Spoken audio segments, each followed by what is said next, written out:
आप सभी को मेरा जय हिंद। मेरा नाम है अभिषेक ओझा और आप सभी का मैं बिहार योद्धा पर स्वागत करता हूं। आज हमारा सेट 07 चलेगा। सेट 6 तक हमारा कंप्लीट हो गया है।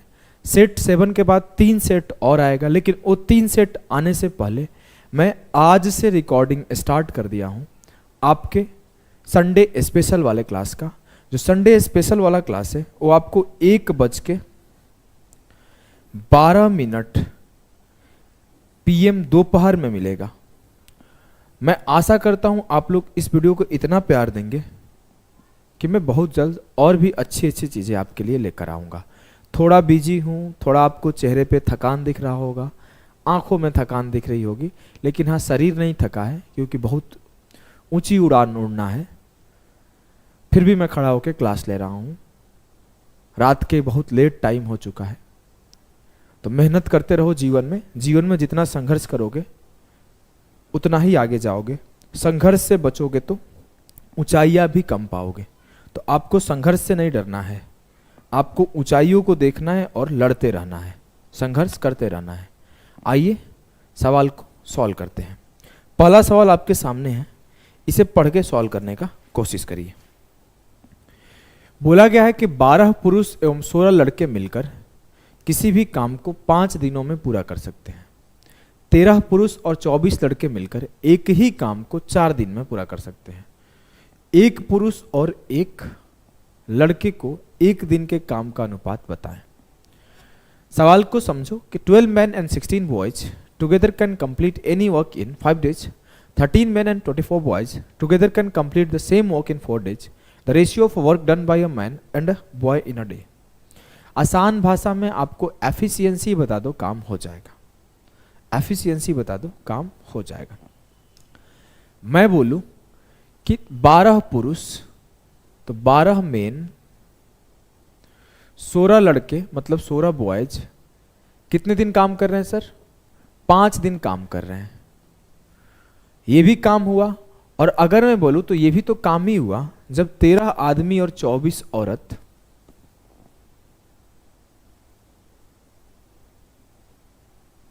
नहीं, बॉयज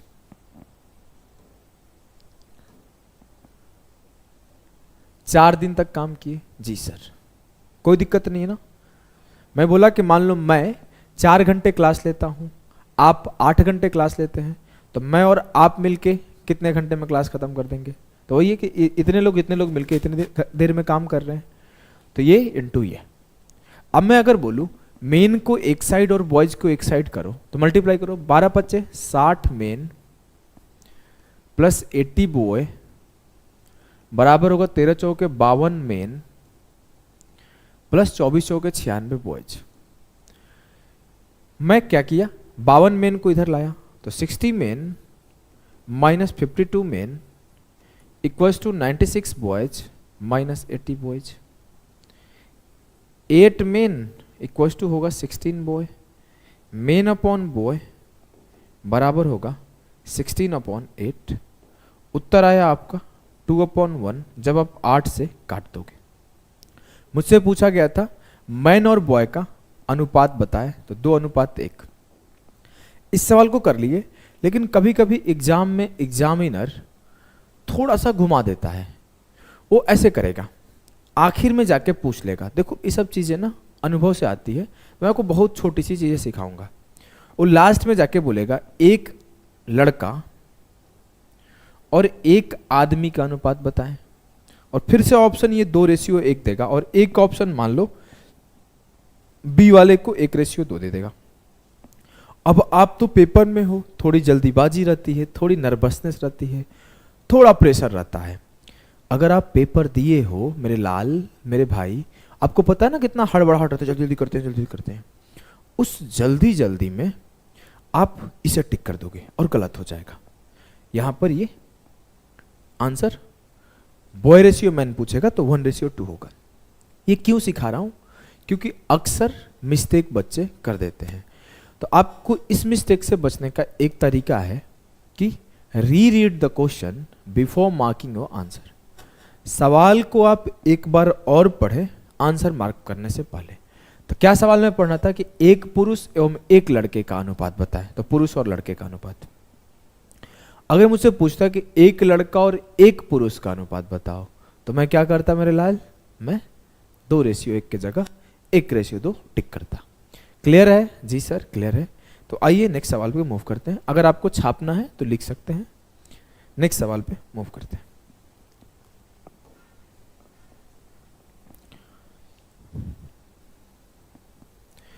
मैं तो बोलता हूं कि ये जो सवाल है ना, जो आपके पेपर बनाने वाला पेपर सेटर है, इसका फैन है। हर सेट में ऐसा सवाल डाला है, इसको रट जाओ। इस फॉर्मूले को मैं पहले सेट में कराया हूं, दूसरे सेट में कराया हूं, तीसरे सेट में कराया हूं, चौथे पांचवें में शायद नहीं कराया हूं, छठे सातवें में भी कराया हूं। ये क्या है कि जब भी आपको 2 इंक्रीज हो परसेंटेज का, तो x plus Y plus X Y बटे 100 होगा। याद है जी सर। अब मुझे ये डराने के लिए गोला वाला लिखेगा, कोई फायदा नहीं है, कोई फायदा नहीं है। लेकिन अगर मैं बोलूं कि 2 डिक्रीज हो तो क्या होगा, अगर दोनों बढ़ेगा इट मीन्स दोनों में इंक्रीज होगा, तो ये होगा। अगर दोनों में से दोनों ही घटेंगे तो आपका ये होगा। माइनस कॉमन कर लो तो x plus Y minus X Y बटे 100। अगर घटेगा इट मीन्स डिक्रीज होगा। अब यहां गोला वाला डराने के लिए दिया गया, स्फेयर और स्फेयर का कोई यूज नहीं है। बोला है गोले का व्यास 25% कम कर दिया जाए, the diameter of a sphere is reduced by 25%, how much will it's curve surface area decrease. उसका वक्र पृष्ठीय क्षेत्रफल कितना कम हो जाएगा। सर पृष्ठीय क्षेत्रफल है तो रेडियस 2 बार यूज हुआ होगा, क्योंकि जो गोले का पृष्ठीय क्षेत्रफल होता है वो होता है 4 पाई आर स्क्वायर। क्लियर है, एकदम क्लियर है सर, कोई दिक्कत नहीं है। 4 पाई आर स्क्वायर क्लियर है। अब मैं अगर आपसे बोलूं कि यहां पर रेडियस कितनी बार है, r इंटू आर 2 बार, मतलब एक बार रेडियस 25% से कम हुआ होगा और दूसरी बार भी 25% से कम हुआ होगा। जो व्यास है मेरे भाई, मेरे लाल, मेरे गुड्डा, वो 2 बार कम हुआ होगा। हाँ सर 2 बार कम हुआ होगा। तो मैं फॉर्मूला लगा दूंगा, ये सब देखना ही नहीं, सब तो याद ही नहीं करना। मैं सीधे 25% से कम है तो 25 प्लस 25 माइनस 25 गुणे 25 बटे 100, तो 50 माइनस 6.25, उत्तर हुआ 43.75%।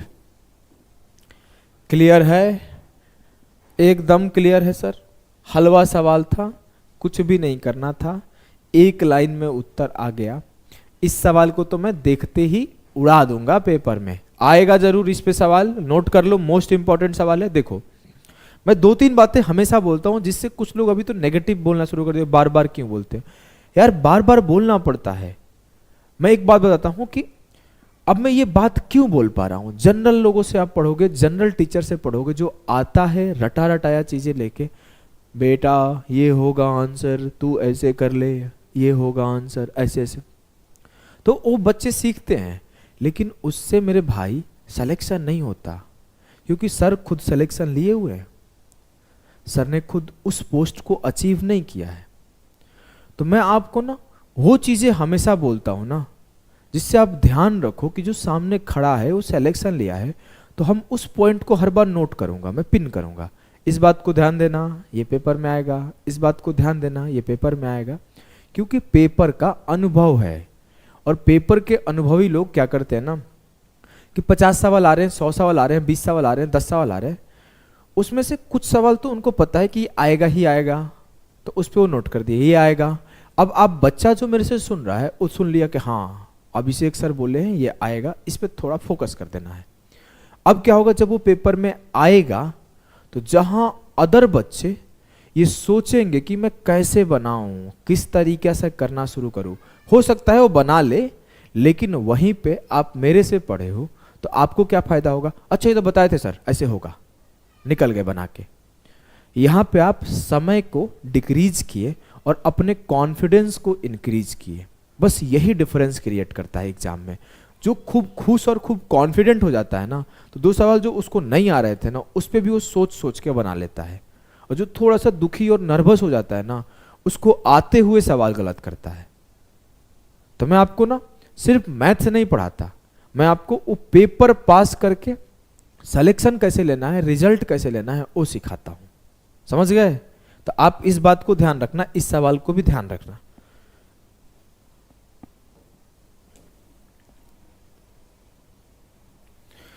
वह सबसे छोटी संख्या कौन सी है जिससे यदि 675 को गुणा किया जाए तो गुणनफल एक पूर्ण घन होगा? What is the smallest number by which if 675 is multiplied the product will be a perfect cube? Perfect cube कब होगा? अब मुझे तो पता नहीं ये नंबर में क्या क्या है, तो पहले हम लोग गुणनखंड करेंगे। अब देखो, जो तेज बच्चा होगा ना, उसको गुणनखंड करने का विधि कुछ और होगा, मैं सिखाता हूँ तेज बच्चा के लिए भी। अगर आपको वो अच्छा लगेगा तो अब बताना कैसा लगा। अभी मैं आपको बेसिक बच्चा का सिखाता हूँ। बेसिक बच्चा ऐसे करेगा, 675 है, 5 से काटा, 5 एकम 5, 5 दिया 15, 5 पचे 25, फिर 5 से काटा 27 बार में, फिर 3 से काटा 9 बार में, फिर 3 से काटा 3 बार में। मल्टीप्लाई किया तो 5 गुणे 5, 5 का स्क्वायर, 3 गुणे 3 गुणे 3, 3 का क्यूब। अब ये अगर ये भी एक 5 मल्टीप्लाई हो जाए तो ये 5 का क्यूब इंटू 3 का क्यूब हो जाएगा, तो ये 15 का क्यूब हो जाएगा। तो पूरा का पूरा संख्या घन बन जाएगा। कब? जब हम लोग यहां पर एक और 5 से मल्टीप्लाई कर दे।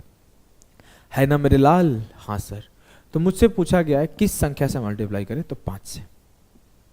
ये एक जनरल बच्चा करेगा जिसको बिल्कुल 6ठी 7वीं का भी मैथ्स कमजोर है।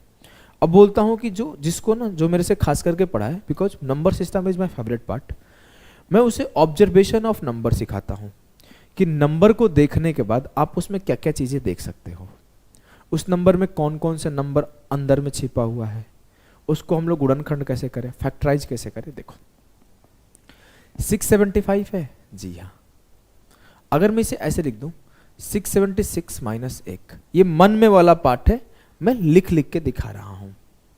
इसे मैं लिख दूं ऐसे 26 का स्क्वायर माइनस 1 का स्क्वायर, ये क्या है ए स्क्वायर माइनस बी स्क्वायर, तो इसे मैं लिख दूं 26 माइनस 1 ए माइनस बी, इसे मैं लिख दूं 26 प्लस 1, तो ये 25 गुणा 27 आ गया। अब ये ऑलरेडी क्यूब था, इसमें 5 मल्टीप्लाई करना था। अब कोई देखता तो बोलता ये 25 इंटू 27 है, 25 में 5 मल्टीप्लाई कर दो, काम बन जाएगा। क्लियर है? एकदम धांसू तरीके से क्लियर बा। मजा आ गई, बहुते मजा आ गई, है ना? चलो नेक्स्ट सवाल को सॉल्व करो, बकैती नहीं, बिल्कुल डिस्ट्रैक्ट नहीं होना है। You have to solve the question right now. Try करो पॉज करके, खाली सॉल्यूशन नहीं देखना है। एक सवाल, एक साल में 5,000 रुपये बढ़कर 5700 रुपये हो जाते हैं, तदानुसार समान ब्याज दर पर 5 वर्ष बाद 7,000 रुपये कितने हो जाएंगे? चलिए करिए, चलिए करिए, फटाफट से करिए। चलो मैं पहले इसको बेसिक अप्रोच से कराता हूं, प्योर बेसिक अप्रोच।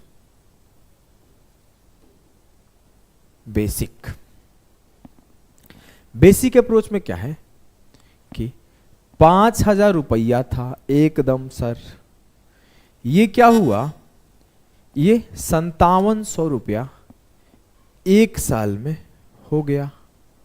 जी हाँ सर। पूछा गया है कि 7,000 रुपये 5 साल में सेम इंटरेस्ट रेट पर क्या देगा, मतलब क्या हो जाएगा, ये पूछा गया। ठीक है, कर लेते हैं।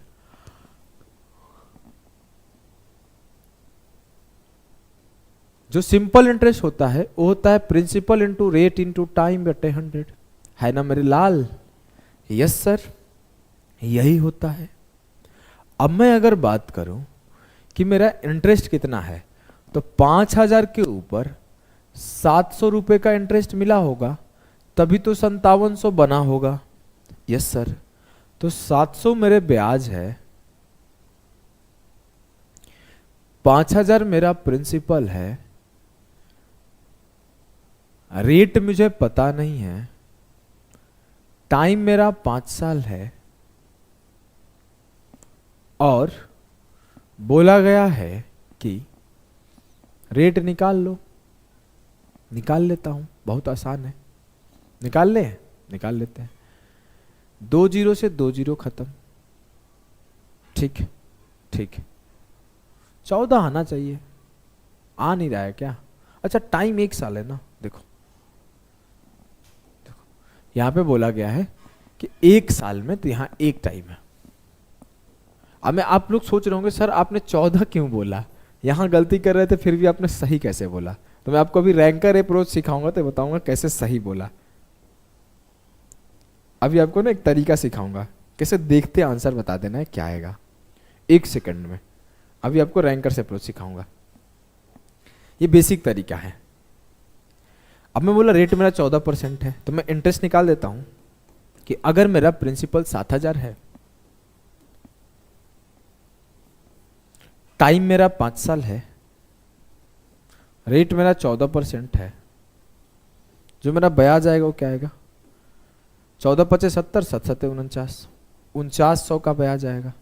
मुझसे पूछा गया है कि मिश्रधन क्या होगा। मिश्रधन को हम लोग अमाउंट बोलते हैं, और जो अमाउंट होता है मेरे लाल, और प्रिंसिपल में इंटरेस्ट जोड़ने पर जो आता है उसे हम लोग अमाउंट बोलते हैं।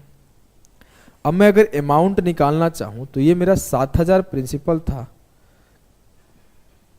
इस पे 4900 का आपका ब्याज आया था, तो 11,900 मेरा मिश्रधन बन के आया होगा। क्लियर? एकदम क्लियर है सर। कोई डाउट, कोई दुख, कोई दर्द, कोई पीड़ा नहीं, कोई कष्ट नहीं है। ऐसे करोगे पेपर में? नहीं करोगे ना, ऐसे नहीं करना है आपको। आपको तो पेपर टॉप करना है। ऐसे तो वो लोग करेंगे जिन्हें फेल होना है, जिन्हें अच्छे से नहीं आती मैथ्स। ये तो उनके लिए है जो सीखेंगे, बिगनर एकदम बच्चे हैं। आप तो मेरे से पढ़ रहे हो ना, आपको मैं सिखाऊंगा कैसे जल्दी करते हैं। आ जाओ। देखो, करना बड़ी बात नहीं है, 5वीं 6ठी 7वीं का मैथ है। समय पर करना बड़ी बात है। ये पॉइंट नोट डाउन कर लो।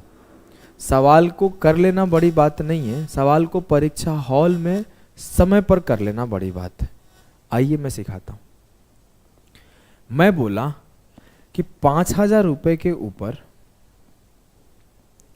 700 का ब्याज था। जी सर। 5 से काटा, 5 एकम 5, 14 पचे 70। 1000 के ऊपर 140 का ब्याज है, मैं 0 काट लिया। 100 के ऊपर 14 का ब्याज है, मतलब 14% का ब्याज है। तो मैं यही काम किया था, यहाँ पे 0 काट लिया था, 14 से काट लिया था, तो मैं बोल दिया था 14% आएगा। यही काम मैं किया था यहाँ पे।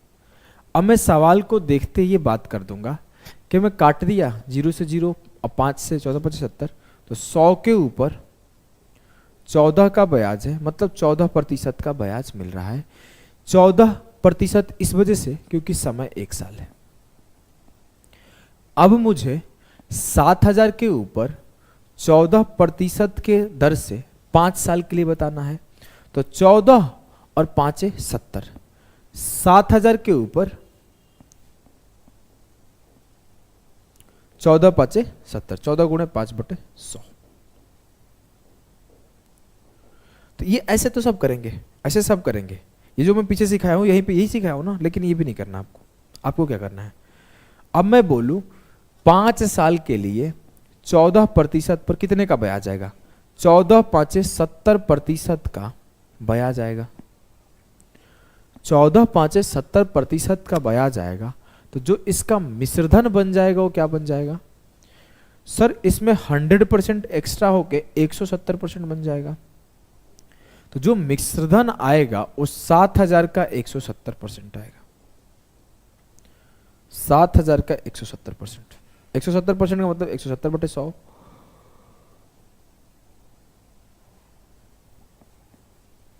ठीक, 11,900 डायरेक्ट कर दिए, डायरेक्ट कर दिए। नहीं समझा? फिर से सिखाऊं? चलो सिखा देता हूं। 14% कैसे आया समझ गए? 5 से काट दिया, 14 से 5 70, 0 से काट दिया, 100 के ऊपर 14 का ब्याज मतलब 14% का ब्याज होगा।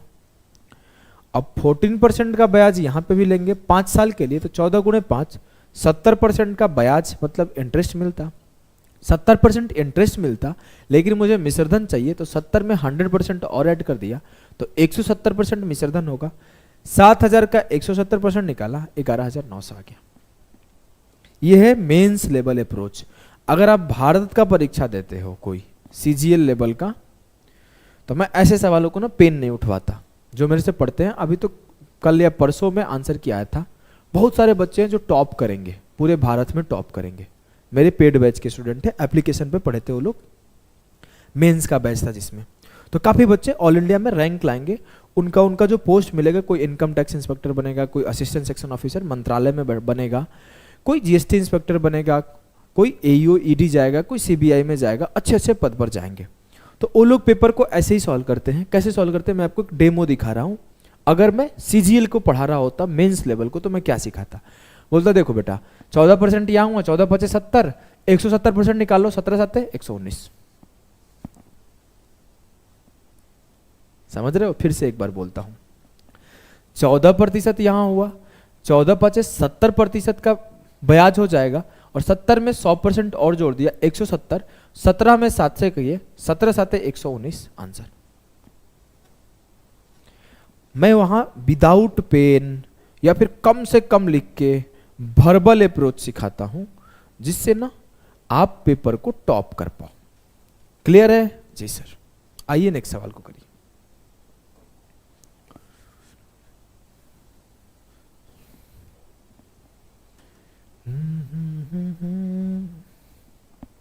चलिए, राम के व्यय और बचत का अनुपात 3:2 है।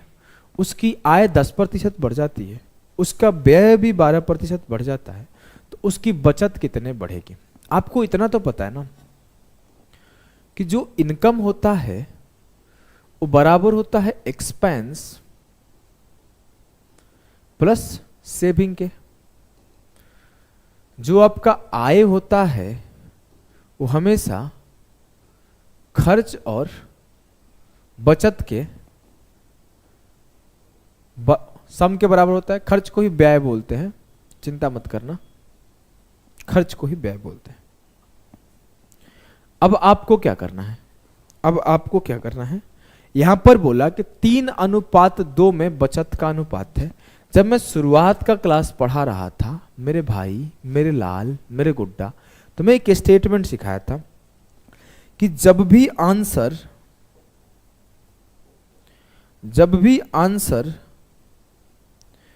प्रतिशत में हो, परसेंटेज में हो, प्रतिशत में हो,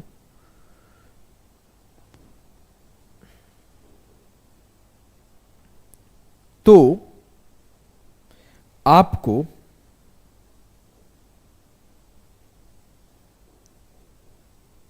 रियल डेटा नहीं यूज करना है।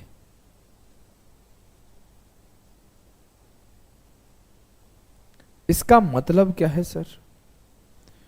इसका मतलब क्या है? ये बात को मैं बोल दिया हूं, when ever answer is asked in percentage, never use real data या फिर don't use real data. You can go with ratio और मल्टीप्लायर ऑफ रेशियो और डिवीजन, एनीथिंग एल्स। जब भी आपसे आंसर प्रतिशत में पूछा जाए तो आपको रियल डेटा नहीं यूज करना है। आप वास्तविक संख्याएं को मत एप्लीकेशन में लीजिए, आप उसको रेशियो काट लीजिए, उसे किसी से मल्टीप्लाई कर लीजिए, क्योंकि रेशियो काटने और उसमें कुछ मल्टीप्लाई करने से प्रतिशत में इफेक्ट नहीं आता है। बिकॉज व्हेन आई मल्टीप्लाई और divide a number, there is no difference in percentage. अब मैं अगर बात करूं मेरे लाल, मेरे भाई, मेरे गुड्डा, मेरे गुड़िया की, इस सवाल में मैं क्या करूंगा? मैं इस सवाल में करूंगा कि मेरा 3 व्यय है और 2 मेरा बचत है। तो आ जाओ सर, 3 मेरा व्यय था, 2 मेरा बचत था, तो कमाई कितना हुआ होगा? 5। अब मैं बुरे से बोला गया कि आय 10% से बढ़ गई, इनकम को 10% से बढ़ा दिया गया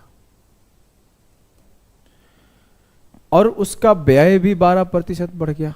यहां साहब का एक्सपेंस पैसा आना शुरू नहीं हुआ कि खर्चा बढ़ा दिए। तो बताना है सेविंग कितना से बढ़ जाएगा। अब मुझे अगर कोई बोले 5 का 10% निकालो, तो मैं क्या करूंगा? 5 गुणे 10/100, 0 से 0 खत्म, 5 दूना 10, 1/2 हो जाएगा, तो ये हो जाएगा 0.5। मुझसे कोई बोले 3 का 12% निकालो, तो 3 गुणे 12/100, 12 36.36। तो मैं देखा कि सर अगर मैं 3 का 12% निकाल रहा हूं, 5 का 10% निकाल रहा हूं, तो मुझे डेसिमल में नंबर मिल रहे हैं। I got the number in decimal. ये देख के ही पता चल रहा है 3 गुणे 12 36 के आसपास होगा, तो ये डेसिमल में जाएगा। तो मैं क्या करूंगा कि मैं कैलकुलेशन से बचने के लिए, क्योंकि देर आर 2 थिंग्स, 2 चीजें होती है। एक होता है आपका कैलकुलेशन करने आना, जो कि मैं 30 डेज कैलकुलेशन सीरीज में सिखाता हूं। आप अगर सर्च करिएगा 30 दिन कैलकुलेशन सीरीज, तो आपको मिल जाएगा मेरा ही प्लेलिस्ट, अभिषेक ओझा मैथ्स पर पढ़ाया हूं। एक बताता हूं कैलकुलेशन जल्दी कैसे करते हैं, और एक बताता हूं कैलकुलेशन से बच के कैसे निकलते हैं। अभी मैं क्या सिखाऊंगा? कैलकुलेशन से बच के कैसे निकले। ऐसा लेंदी बन रहा है तो इससे हम बचने भी सिखाते हैं। ऐसा नहीं कि सिर्फ आना चाहिए, ऐसा भी हो कि उससे बचने आना चाहिए। अब मैं बोला अगर मेरा इनकम 500 यूनिट का होता या फिर 500 रुपए का होता, तो मेरा एक्सपेंस 300 होता और सेविंग 200 होता। अब मुझसे कोई बोले 500 का 10% निकालो, तो मैं फटाफट कर दूंगा। 500 का 10%, 10/100, 100 से 100 खत्म, 10 बचे 50। 300 का 12%, 300 गुणे 12/100, 12 36। 50 से कमाई बढ़ा, 36 से खर्चा बढ़ा, तो 50 से 36 गया, 14 से मेरा सेविंग बढ़ा होगा। और 14 से सेविंग बढ़ा तो 2 से काट लो, ऐसे बोलो। देखो 14 रुपए बढ़ गया, किसके ऊपर? 200 के ऊपर। 14/200 गुणे 100, 2 0 से 2 0 खत्म, 2 7 14, 7% will be the correct answer. Clear है? ऐसा क्यों किए आप तो समझ गए ना, ऐसा क्यों किया ये तो आप समझ गए। देखो एक मैं सिर्फ इसे सिखा के जल्दी जल्दी चला जाऊंगा तो मजा नहीं आएगा। आगे से आपके सामने कभी भी सवाल है तो आप कर ले जाओ, ये हमारा थॉट है।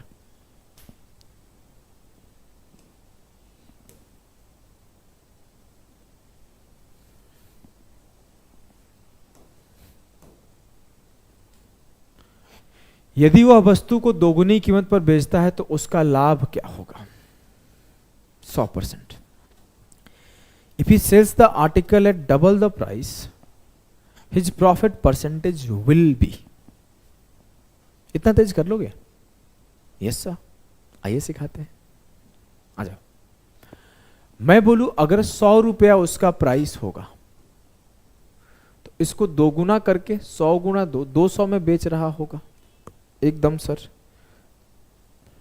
200 में बेच रहा होगा। क्लियर? अब मैं अगर बोलूं मेरे लाल कि साहब का फायदा कितने का है? साहब का फायदा है 100 रुपए का। साहब का प्रॉफिट भी 100 रुपया है और साहब का सीपी भी 100 रुपया। तो फायदा बटे सीपी, प्रॉफिट बटे सीपी, प्रॉफिट लाभ बटे क्रय मूल्य गुणा 100, कितने का फायदा हुआ? 100% का। लेकिन ऐसे तो फिर ये भी बेस्ट अप्रोच है, ऐसा नहीं है खराब तरीके, ये बेस्ट अप्रोच है। लेकिन मेरे लाल आपको ऐसे थोड़ी करना है, आपको कैसे करना है आइए अभी बताते हैं। आप एक टॉपर वाला माइंडसेट रखो। अगर आप छोटा सोचोगे तो आप आगे नहीं जा पाओगे। आपको ना आगे जाने वाला माइंडसेट रखना है। टॉप करने वाला, सिलेक्शन लेने वाला, रैंक लाने वाला। कैसे होगा? मैं अगर बोलूं, ये बोला मेरे से कि 2 गुना कर दिया गया, डबल कर दिया गया, कल को ऐसे लिखेगा 2 टाइम्स कर दिया गया, तो मैं बोलूंगा 2 टाइम्स किया गया है ना, तो 2 से 1 कम करके 100% का फायदा होगा। मेरे से बोला 3 गुना कर दिया गया, ट्रिपल कर दिया गया, तो 3 टाइम्स कर दिया गया, 3 से 1 कम करके 200% का फायदा होगा। कल को मेरे से बोले कि मैं 5 गुना करके बेच दिया, 5 टाइम्स करके बेच दिया, 5 टाइम्स करके बेचा, तो मेरे से 5 से 1 कम करके 400% का फायदा होगा। कल को बोला मैं 10 गुना करके बेच दिया, मैं 10 टाइम्स करके बेच दिया, तो 10 टाइम्स का मतलब होगा कि मेरे लाल 10 से 1 गया 9, 100%। देखो, मैं हर वो ट्रिक सिखाऊंगा आपको जिससे आपको हेल्प हो। बस आपको एक काम करना है, वीडियोज को इतना शेयर करना है, इतना शेयर करना है कि आपका WhatsApp status, Facebook status, Instagram, Telegram group, WhatsApp group, हर ग्रुप में मेरी वीडियो जानी चाहिए। और अगर कोई पूछे कि किससे मैथ पढ़ना है, तो सिर्फ एक नाम आना चाहिए और मुझे कुछ नहीं चाहिए। मैं आपको देखो, ये बेसिक तरीका, बेसिक में भी ये एडवांस बेसिक है और ये सुपर एडवांस रैंकर्स अप्रोच सिखा दिया कि आगे से आप सवाल पूछोगे, 5 गुना कीमत पर पहुंचा गया, 5 से 1 गया 400% का प्रॉफिट, 2 गुना 2 से 1 कम 100% प्रॉफिट। इतना तेज आपको सिखा दूंगा, ऐसा मैथ सिखाऊंगा ना कि आप हर पेपर को टॉप करोगे। मैं वादा है मेरा और ये गारंटी है कि जो चैप्टर में पढ़ा दिया उस चैप्टर में आपको जीवन में कभी तकलीफ नहीं आएगा। आइए अगले सवाल को करते हैं। एक नल एक टंकी को 8 घंटे में भर सकता है, दूसरा नल बी इसे 6 घंटे में भर सकता है। यदि दोनों नल खोल दिया जाए और नल ए 2 घंटे के बाद बंद कर दिया जाए तो दूसरा नल कितने घंटे में टंकी को भरेगा? आइए, वैसे उत्तर जो होना चाहिए ना, ये दोनों तो नहीं लग रहा है भाई, इसी दोनों में से कोई होगा। मैं आपको बताता हूं क्यों। कि नल ए और बी मिलके कभी भी इस दोनों से कम में ही भरेंगे। नहीं समझ में आया? मान लो मैं अकेला 6 घंटे में कोई काम कर सकता हूं और मैं आपके साथ मिलके 8 घंटे में कोई काम करूंगा, थोड़ी मैं तो कम में करूंगा ना। फिर से एक बार बोलता हूं, मैं बोला मैं अकेला 6 घंटे में कोई काम कर सकता हूं, आप अकेले 8 घंटे में कोई काम कर सकते हैं, और उसी अकेला काम को हम दोनों लोग करने लगे तो हम लोग हमेशा कम टाइम में करेंगे। दोनों मिलके करेंगे तो कम टाइम में करेंगे। आपको 8 घंटा नहीं लगेगा, मुझको 6 घंटा नहीं लगेगा, इससे कम ही लगेगा।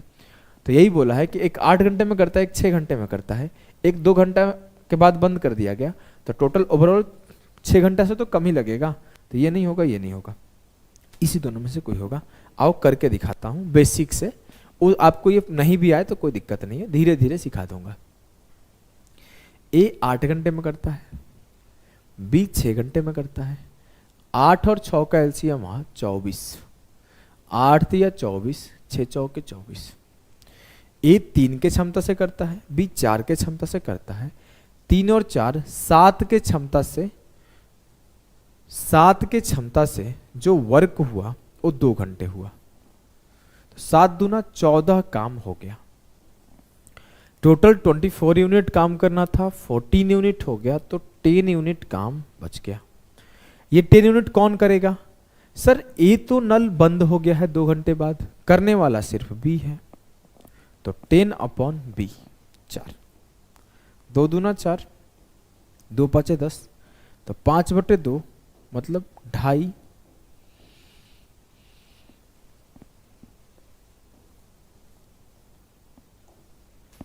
आवर्स सही उत्तर था। आइए इसको करिए, चलिए करिए।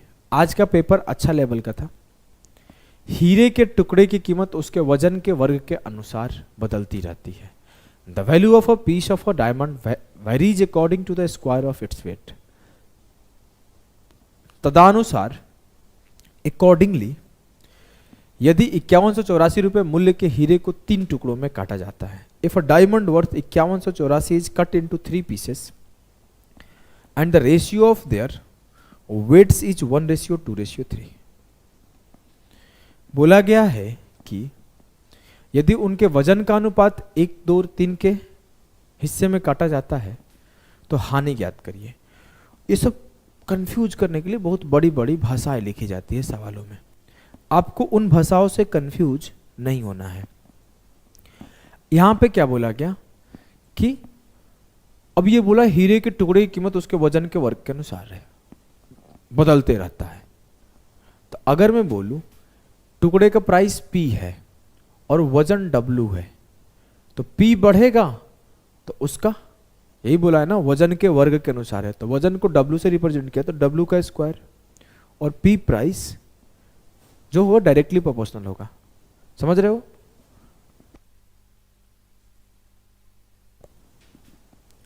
अब देखो मैं आपको बताता हूं। अब देखो अगर मैं बोलूं कि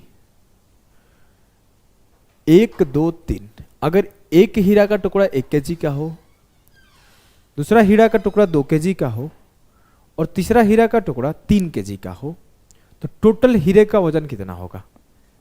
3, 2, 5, 1, 6 kg का होगा। तो उसका प्राइस कितना होगा? 6 का स्क्वायर 36। अगर मैं बोलूं बड़े वाले हीरे 6 kg का है तो उसका प्राइस कितना हुआ? 36। अब मैं बोलूं इस 1 kg वाले का दाम कितना होगा? 1 का स्क्वायर। इस 2 kg वाला का दाम क्या होगा? 2 का स्क्वायर। इस 3 kg वाले का दाम क्या होगा? 3 का स्क्वायर 9। तीनों को मिला के कितना दाम हुआ? 9, 4, 13, 1, 14। हीरा को काटने से पहले 36 रुपया में बेचा जा सकता था, हीरा को काटने के बाद 14 रुपया में बेचा जा सकता है। कितने का लॉस हुआ? 36 माइनस 14, 22 यूनिट का लॉस हुआ। पहले 36 यूनिट उसका प्राइस था, अब 22 यूनिट उसका प्राइस है। तो पूछा गया इस तरह से काटने पर होने वाली हानि ज्ञात करिए। तो जो 36 यूनिट की वैल्यू है मेरे लाल, वो कितना गिवन है? मतलब जो ओरिजिनल प्राइस है वो कितना गिवन है? 5184। तो 1 यूनिट का वैल्यू होगा 5184 बटे 36। आपसे पूछा गया होने वाला घाटा बताओ, तो 22 यूनिट का वैल्यू होगा 5184 बटे 36 गुणे 22। काट दो, काटने पर क्या उत्तर आएगा? Answer D. काट के देख लो, वही आएगा। 11 दूना 22, 18 दूना 36, 18 से काटे 18 दूना 36, कितना बचा? 15, 18 8 144, 18 8 144, 288 गुणे 11 वही आएगा। कितना तेज क्यों किया? मुझे 11 से मल्टीप्लाई करने तेज आता है। आपको 11 से तेजी से कैसे मल्टीप्लाई करते हैं सिखाता हूं। कि अगर कुछ किसी नंबर को 11 से मल्टीप्लाई करना है तो शॉर्ट ट्रिक है। ये क्या है? अगर आप नोट्स बनाना शुरू करोगे मेरे शॉर्ट ट्रिक का, तो मैं आपको शॉर्ट ट्रिक हमेशा सिखाना शुरू कर दूंगा। Short trick 01। अगर मुझे करना हो कि सर 12 में 11 से मल्टीप्लाई करो, तो मैं कुछ नहीं करूंगा, इस 2 का 2 और 2 1 3 और ये 1 का 1। पहले मैं इस 2 को सीधा सीधा लिख लिया, फिर 2 में 1 जोड़ के लिख लिया, फिर 1 को सीधा सीधा लिख लिया। अगर मुझे 15 में 11 से करना हो, 5 की 5, 5 और 1 6, 1 की 1 को। अगर मुझे 19 नहीं 23 में करना हो, चलो मैं क्या करूंगा? 3 का 3, 3 2 5 और 2।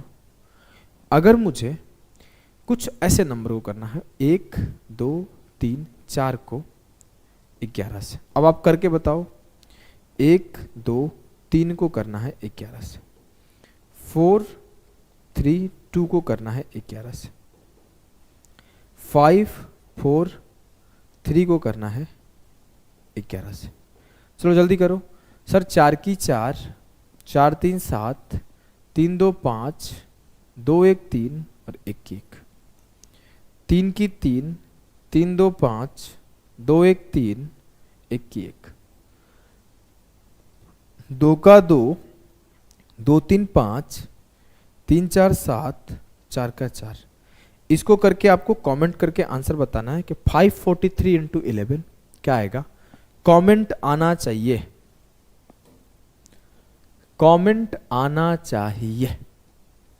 नहीं आएगा तो मैं एक घर में घुस जाता हूँ रात को और ऐसे फफेलिया पकड़ लेते हैं, मतलब सॉरी भोजपुरी आता है, भोजपुर के ही हैं, गर्दन पकड़ लेते हैं, हम लोग फफेली बोलते हैं, नरेटी घरेटी यही बोलते हैं ना।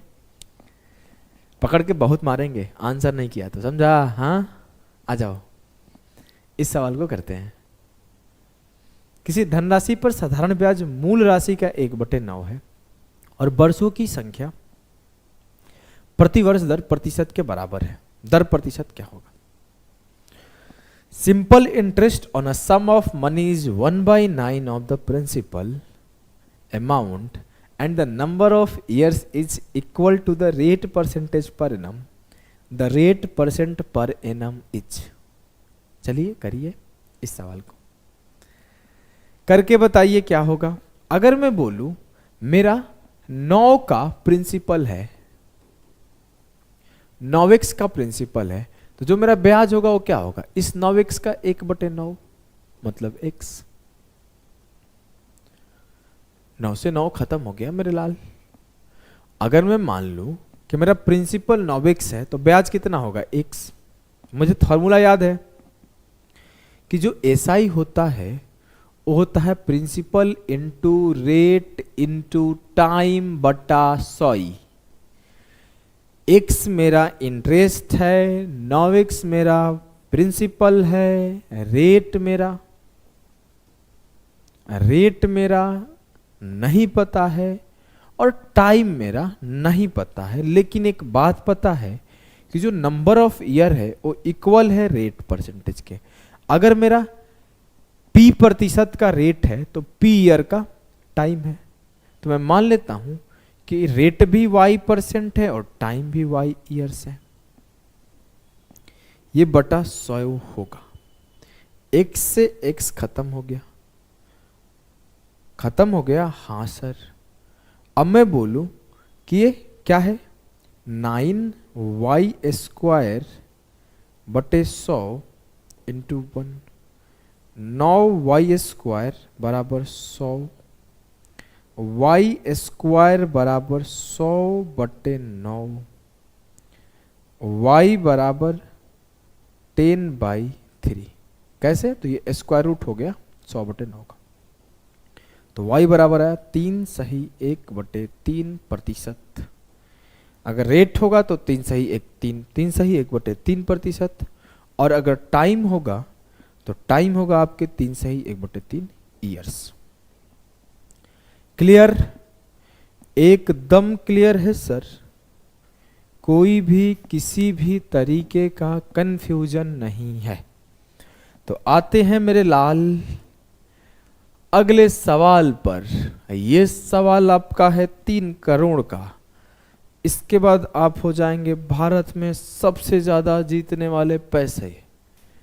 आइए करके बताइए आंसर क्या आएगा आपका। 2 सवाल हमारे बचे हुए हैं, मैं एक सवाल कराऊंगा, एक सवाल दूंगा होमवर्क। तो पहले इस सवाल को करते हैं। बोला है ए एक लेख को बी, लेख नहीं आर्टिकल, वस्तु होना चाहिए यहां पे।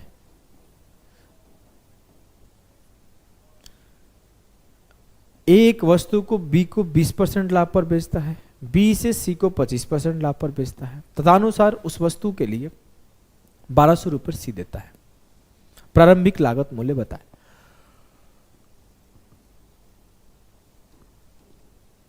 बीस % का मतलब होता है 20/100, और जब 20 पाँचे 100 काटोगे 2 पाँचे 10, तो यह आएगा 1/5। अगर मैं मान लूं कि ए रुपए में ही खरीदा तो उसका प्राइस 5 होगा, उस पे 1 का प्रॉफिट हुआ होगा, तो 5 के ऊपर 1 का प्रॉफिट, तो 6 में बेचा होगा, तो आर्टिकल 6/5 में बिका होगा। आर्टिकल 5 के ऊपर 1 का प्रॉफिट होके 6/5 में निकला होगा, जी हाँ सर। उसके बाद ये बी के पास चला गया होगा, तब तक बी बोला हम तो और तेज आदमी है, 25% कमाएंगे, तो 1/4। अगर बी का 25% का मतलब होता है 25/100, काट दिए तो 1/4। अगर 4 यूनिट प्राइस होगा तो 1 का फायदा ले रहा होगा बी, हाँ, तो 5/4 में बी बेच रहा होगा। और जब बी बेचा सी के पास पहुंचा तो 1200 में बिका है। तो 5 से 5 खत्म, 6 से काटा, 6 दूना 12, 200, 4 यहां जाके मल्टीप्लाई होगा, तो ए बराबर होगा 4 गुणे 2, 800। तो 800 रुपये में मेरा ए खरीदा था, फिर वो 20% कमा के बेचा था बी को, और बी 25% कमा के बेचा था सी को 1200 में। क्लियर है? जी सर। चलो तो आज का आखिरी सवाल आपके सामने है मेरे लाल, वो है ये। देखो मेरे भाई, मेरे को थोड़ा सा समय का अभाव है, आप इसके लिए माफ करना। इस समय के अभाव में आपकी लंबी क्लास भी मैं शूट कर रहा हूं और ये क्लास भी दे रहा हूं। मेरे ऑलरेडी एसएससी सीजीएल के क्लासेस चलते हैं, आपके बीएसएससी का भी क्लास चलता है, और भी एक अरिथमेटिक स्पेशल भी चलता है मेरे, और बूस्टर मतलब मेंस का एक बूस्टर कोर्स भी चलता है। काफ़ी सारे पेड बैचेज भी मुझे चलते हैं, उसमें भी हजारों में बच्चे हैं। अब जो बच्चे पैसा पे करते हैं ना, उनको ऐसा लगता है कि उनके लिए थोड़ी मेहनत ज़्यादा करनी चाहिए। ऐसा नहीं कि आपके लिए मैं नहीं कर रहा हूँ, वो लोग ना, मैं सच बता रहा हूँ, वो पैसा देने के बाद बहुत परेशान करते हैं। वो कॉल करते हैं, सर से बात कराओ, मैं बोलता हूँ यार पढ़ने दो, तो मैं मना कर दूँ, अभी बात नहीं करूँगा किसी से। अब मैं बात नहीं करता, क्योंकि बात करूँ तो मैं आपकी यूट्यूब की क्लास, अपनी ओ यूट्यूब की क्लास, फिर पेड बच्चों का मतलब जो ऐप की क्लास, मैं कैसे 6 क्लासेस दूंगा भाई। तो मैं मना कर दिया कि अभी मैं बात किसी से नहीं करूँगा। तो अब मैं थोड़ा बात करना कम कर दिया हूँ, बात बहुत कम कर दिया हूँ। अब मैं क्लास लेता हूँ, जैसे आपका ये क्लास लेके बंद करूँगा, फिर मेरे को एक लगातार 3 घंटे की एक क्लास होगी, उसके बाद मैं आपका रिकॉर्ड करूँगा, परसेंटेज मतलब एक चैप्टर है उसको रिकॉर्ड करूँगा, ढंग से रिकॉर्ड करूँगा अच्छे से, फिर आपको 1:12 पर अपलोड करेंगे। अभी के लिए इतना ही, मिलते हैं, बाय बाय सभी को।